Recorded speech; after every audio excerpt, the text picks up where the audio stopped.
Hey friends, it's your pal SVH coming at you with today's bowl of Saki by Hazrat Nayat Khan for, what is today? May the 12th. May the 12th, Mother's Day. So happy Mother's Day to all the moms out there. Happy Mother's Day to you, Mom. Love you very much. And love you to my wife as well. Thank you for being a great mom also.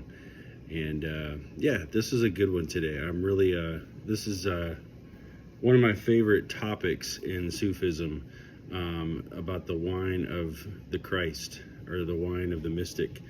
And I touched upon this a couple days ago in some of the commentary of one of the bowls of Saki, but this is a really good one. It gets a little deeper into it.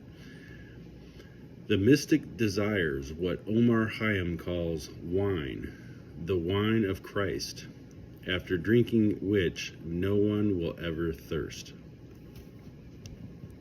And I'm going to read Pir Murshid Hazrat Nayat Khan's words on this. There's a little bit of commentary from a few different speeches that he did over the years, and this just really speaks to it so well. Much better than I'm going to piece together myself. So without further ado, here's some commentary on it. There are many ideas which intoxicate man. Many feelings there are which act upon the soul as wine, but there is no stranger wine than the wine of selflessness. It is a might and it is a pride that no worldly rank can give. To become something is a limitation, whatever one may become. Even if a person were to be called the king of the world, he would still not be emperor of the universe. If he were the master of the earth, he would still be the slave of heaven. It is the person who is no one and yet all.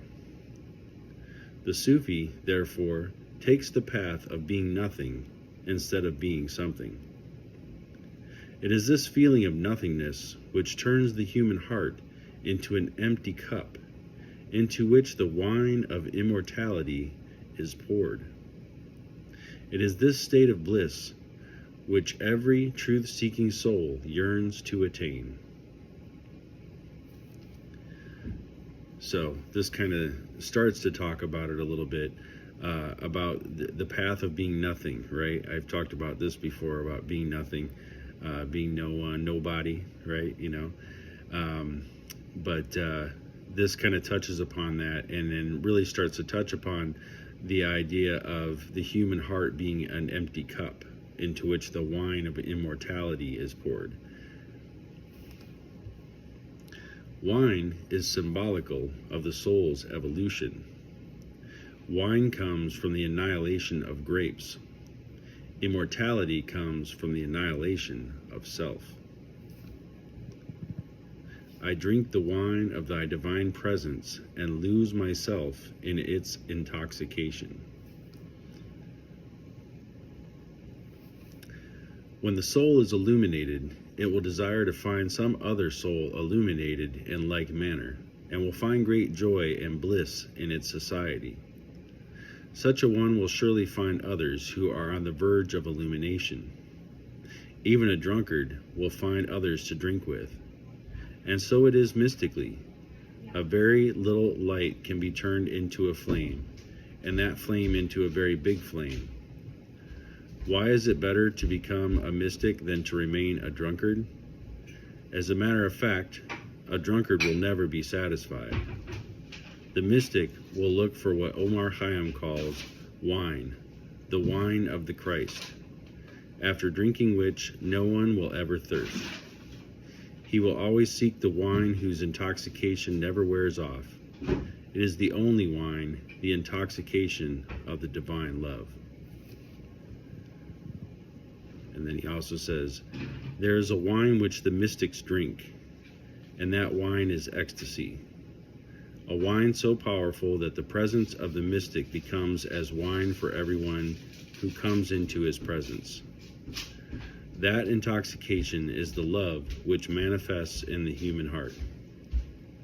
What does it matter once a mystic has drunk that wine, whether he is sitting amongst the rocks in the wilderness or in a palace?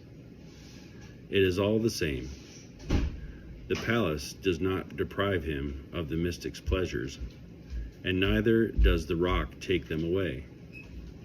He has found the kingdom of God on earth, about which Jesus Christ said, "Seek ye first the kingdom of God, and all things should be added unto you." So yeah, this gives you a little bit of the idea of the wine of the mystic, and in a couple of different ways that it's kind of laid out here, as a wine of immortality, as a annihilation of the self and the essence that comes from that annihilation of the self, a wine of the divine presence, bringing that divine intoxication, and ecstasy also being another way that it's kind of represented. So yeah, just a couple thoughts on today's bowl of sake. This is a really good one though, and there's actually a whole book. Omar Khayyam was a poet, and had written some really great poetry about the wines of the mystic and so forth. So you could check that out as well. And there you go. So hope everybody had a great day today, and appreciate everybody checking out the bowl of sake. And I'll be back again with another one tomorrow. Take care.